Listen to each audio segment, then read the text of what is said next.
Olá, pessoal! Estamos aqui para o nosso último encontro desse Clube do Livro, onde nós discutimos as 7 aulas de Vygotsky sobre os princípios da pedologia. E hoje nós vamos discutir essa última aula, no qual ele vai falar um pouco das leis do desenvolvimento do sistema nervoso. Eu acho que essa é uma aula muito legal, porque nós conseguimos ver os avanços que foram feitos posteriormente pelo Luria.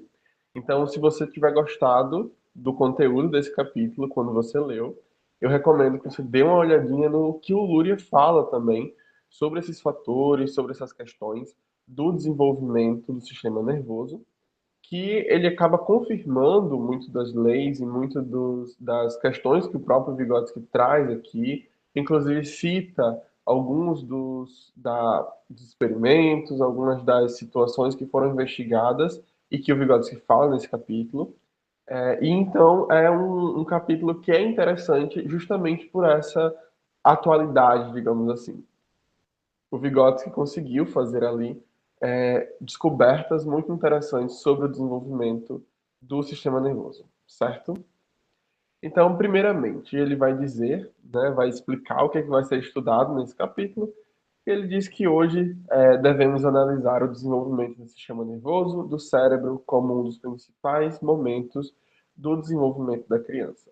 Então, nesse capítulo, nós vamos entender melhor como ocorrem as mudanças no funcionamento cerebral no decorrer do desenvolvimento da criança.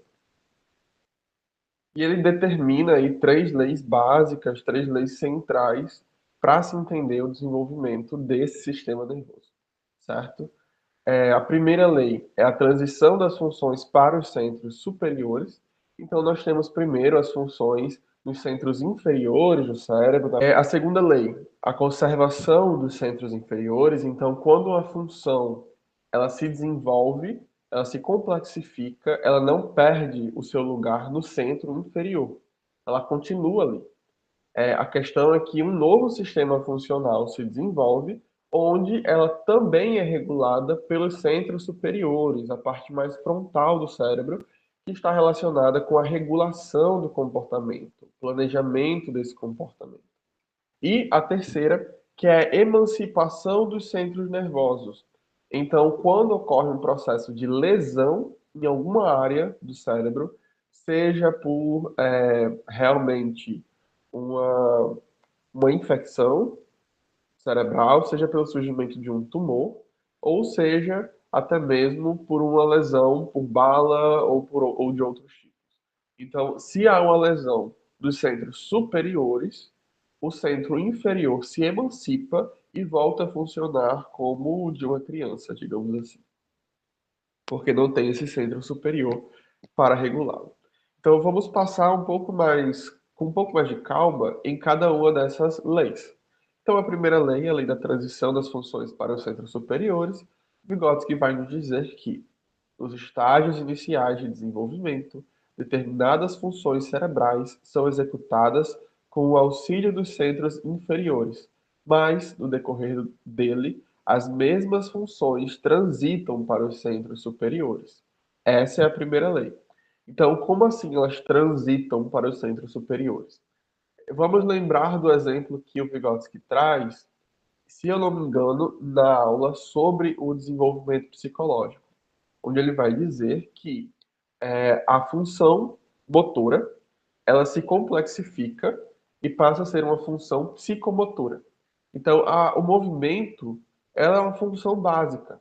O movimento do corpo ela é uma função elementar.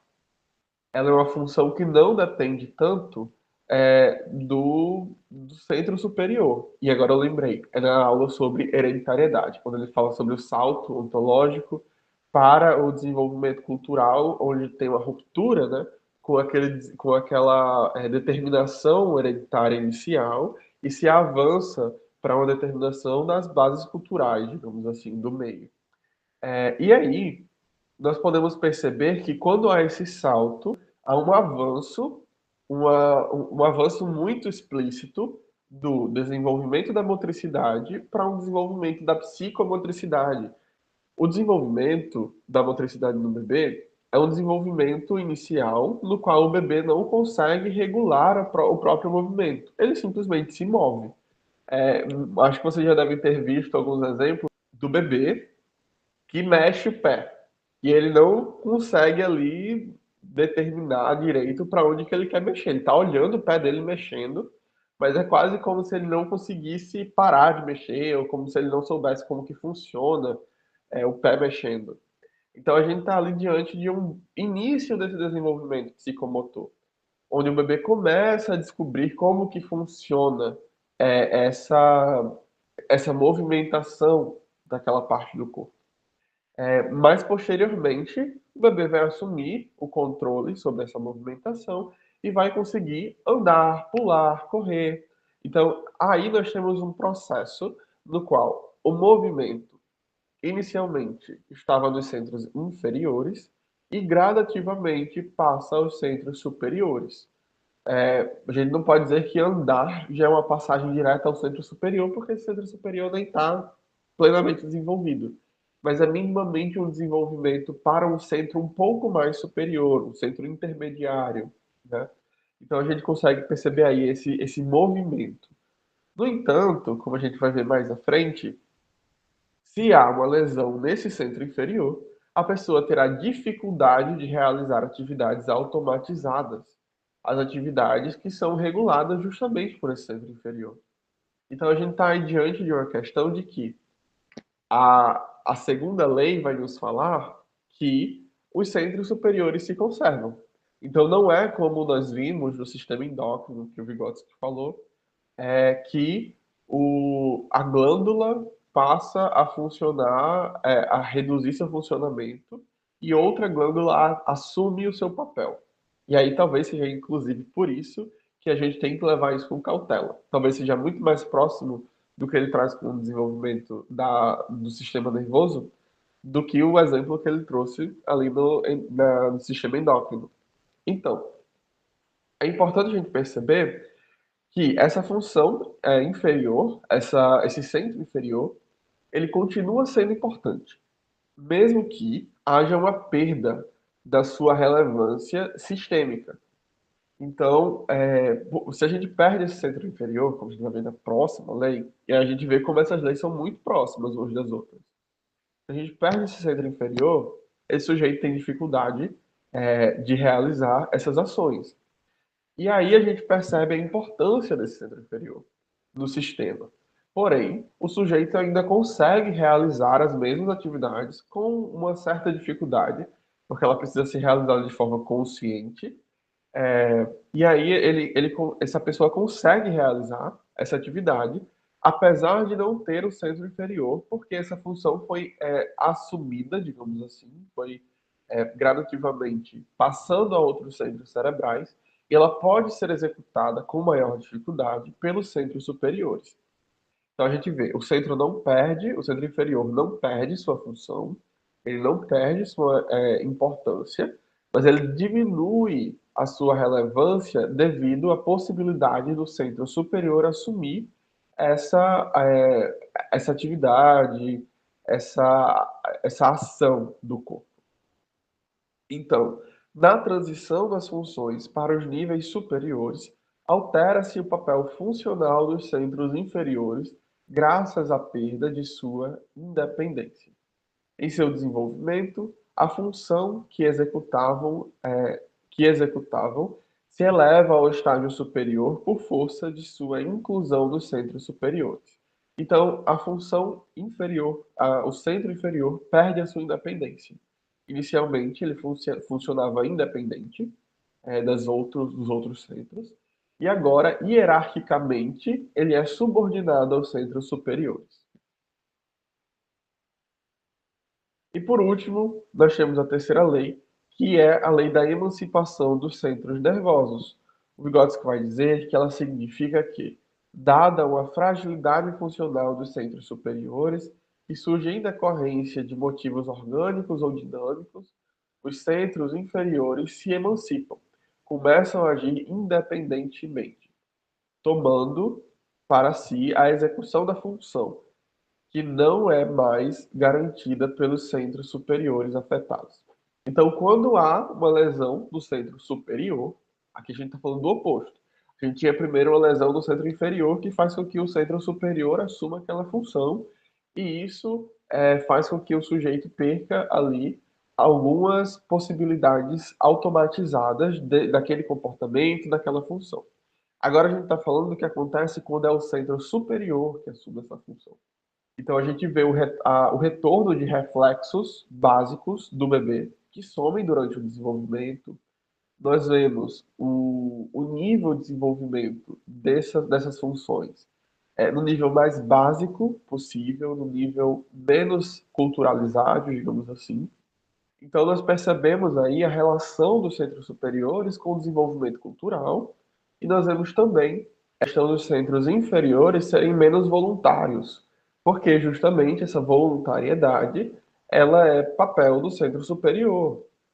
Então, nós percebemos aí essas alterações na organização desse cérebro e nós conseguimos perceber, a partir da análise de lesões cerebrais, como que é a organização cerebral, esse processo hierárquico, que o Luria divide em três blocos, né? O primeiro bloco, que seria mais relacionado com o tônus e ativação cortical, o segundo bloco seria mais relacionado com essa análise do que chega para esse cérebro, e o terceiro bloco relacionado aí com a ação voluntária.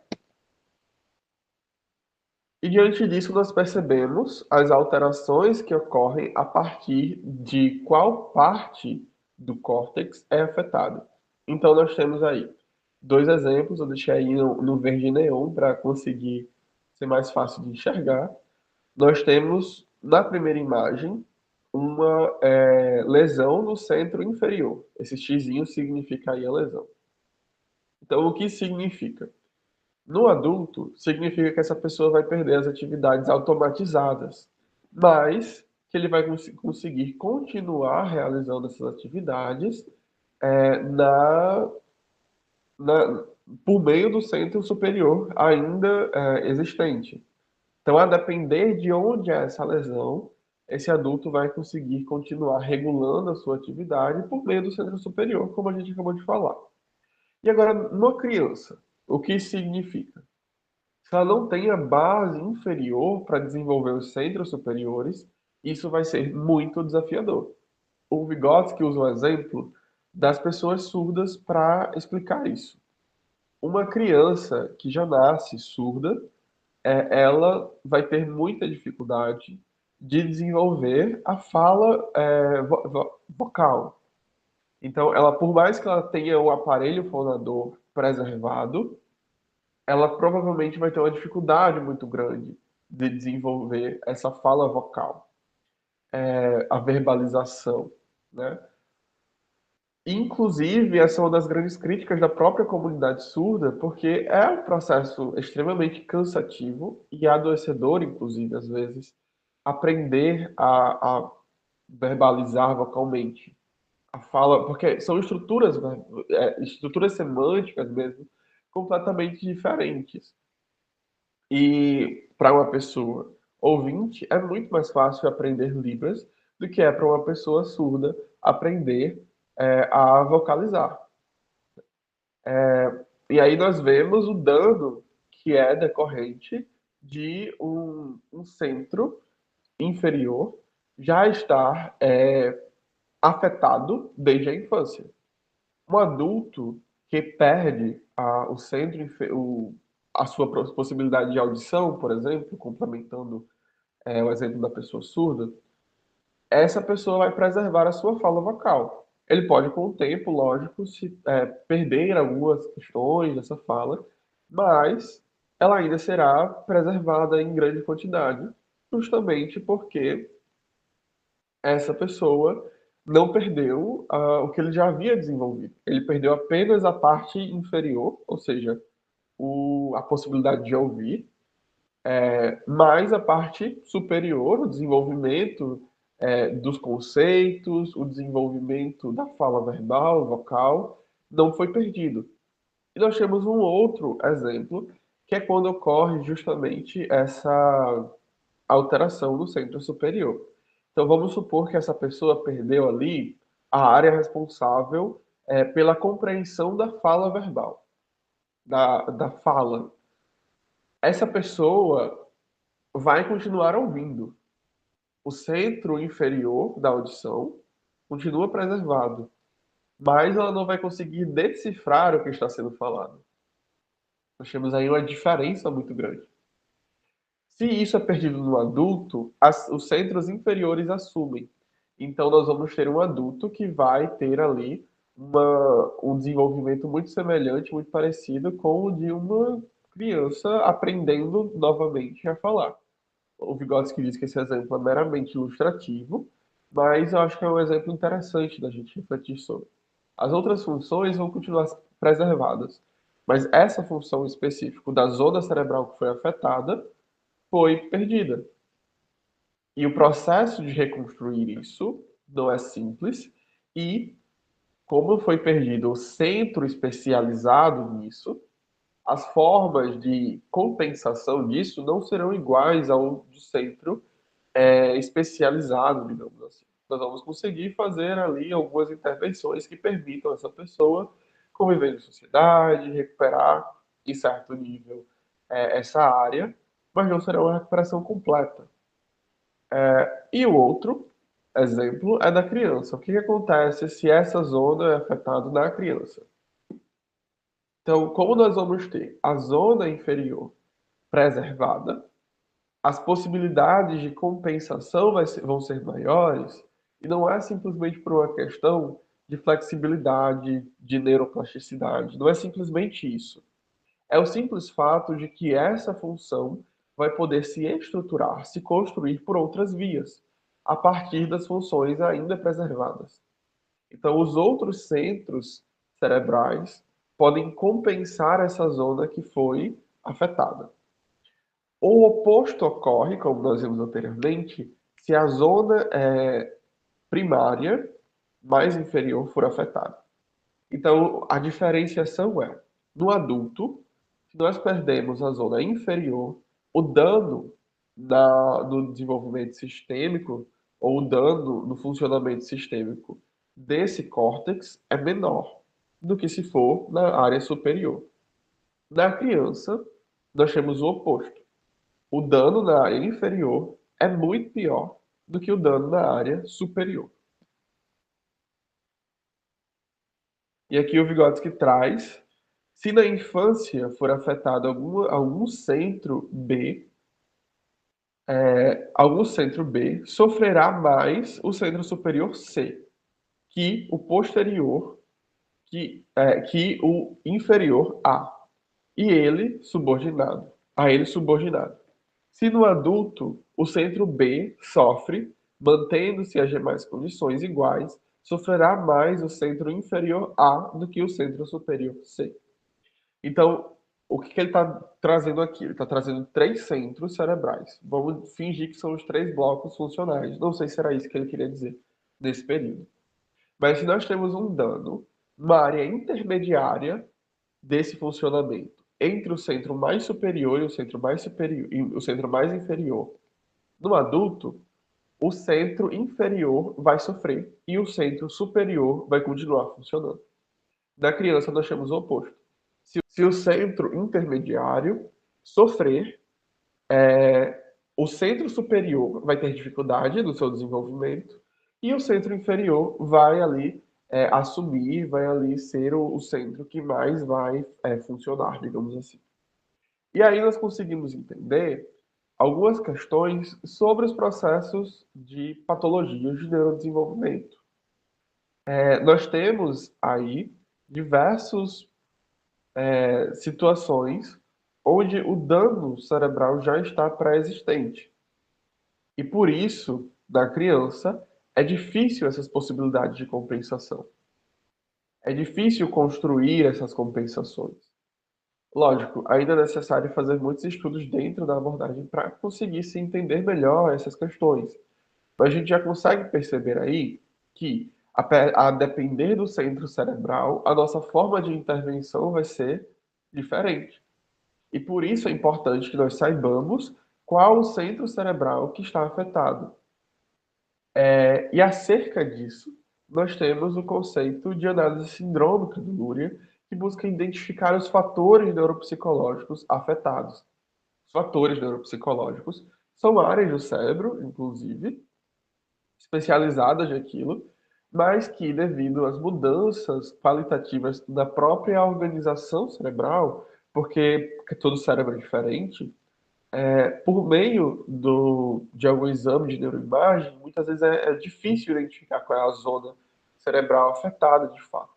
Mas, por meio da análise sindrômica, por meio da atividade daquele sujeito, a gente consegue identificar qual é a zona cerebral afetada e, a partir disso, produziram a intervenção daquela zona cerebral, construir processos de compensação.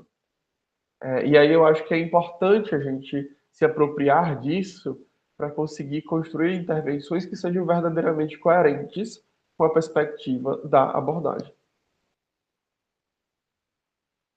E aqui nós temos a parte final, aqui as considerações finais de Vygotsky sobre esse capítulo, onde ele vai trazer que, por força do fato de que todos os aspectos do desenvolvimento são partes de um todo, de um único processo, eu os dividi em partes por comodidade para o exame. Mas, em sua essência, a psique não se desenvolve sem o cérebro e este sem o sistema endócrino. Tudo é um processo único. E aqui é importante a gente lembrar que nós estudamos acerca de 5 processos, 5 fatores importantes para esse desenvolvimento, que foram o desenvolvimento a partir da hereditariedade, do meio, do sistema endócrino, o desenvolvimento psicológico e do sistema nervoso. É importante nós lembrarmos que todos eles são importantes para esse desenvolvimento e que sem essas 5 condições, o desenvolvimento será prejudicado. Então não tem como a gente falar que o meio compensa tudo. Não tem como a gente falar que a hereditariedade determina tudo. Não tem como falar que o desenvolvimento endócrino é o mais importante para ditar o ritmo desse desenvolvimento. E também não tem como a gente dizer que o desenvolvimento do sistema nervoso central é o principal. Todos esses fatores, todos esses elementos que constituem o psiquismo humano são indissociáveis, são uma unidade. Estudá-los separados é importante para nós conseguirmos compreender como ocorre esse desenvolvimento, ou qual é a parcela de contribuição deles para o desenvolvimento. Mas, no todo, eles ocorrem indissociavelmente. No todo, eles são igualmente importantes. Se nós temos algum prejuízo em algum desses aspectos, o prejuízo será sistêmico, não será apenas daquilo, será um prejuízo em todo o sistema psicológico, todo o sistema desse organismo humano, certo? E aí nós vemos o princípio do monismo da abordagem. Eu espero que vocês tenham gostado desse Clube do Livro. Foi uma experiência muito boa poder estar com vocês nesses 7 capítulos do livro 7 aulas. E até o próximo Clube do Livro. Nos vemos lá.